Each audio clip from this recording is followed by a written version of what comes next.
For single phase cycloconverter circuit, we are right now seeing what is the pulse for our thyristor, which is G1K1 and G2K2.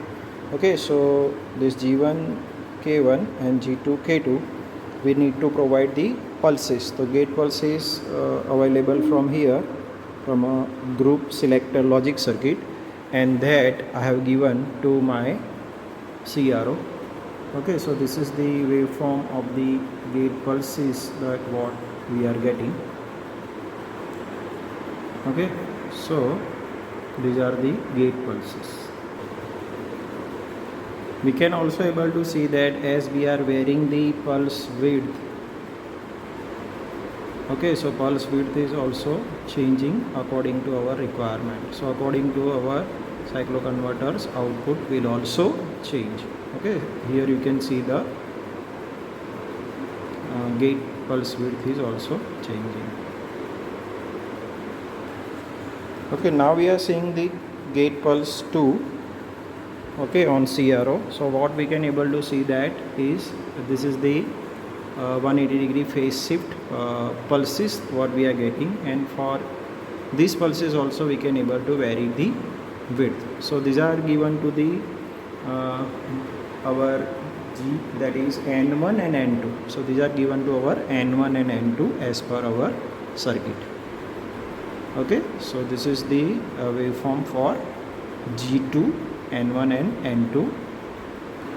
Okay, now we have connected the pulses to our SCR. All 4 SCRs are now connected with the pulses, and we have connected one resistive load. Okay, so let us see what is the waveform available across the load. So I have connected one CRO probe now across the load. Okay, so this CRO probe is connected across the load. Okay, so what you can able to see is that we are getting this type of waveform for our cycloconverter circuit. Okay, so this is for another firing angle.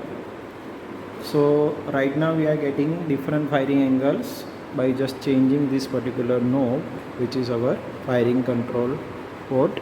Okay, so by changing this knob, what you can able to see is that we can able to get the different firing angles for our circuit. See that your firing angle is increasing, the output is decreasing. Okay, so by that way you can able to see that this is our cycloconverter circuit.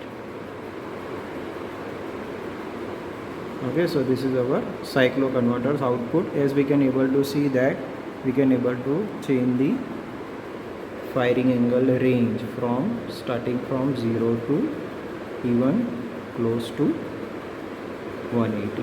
Okay, so this is our practical for the single phase cycloconverter circuit. Okay, thank you.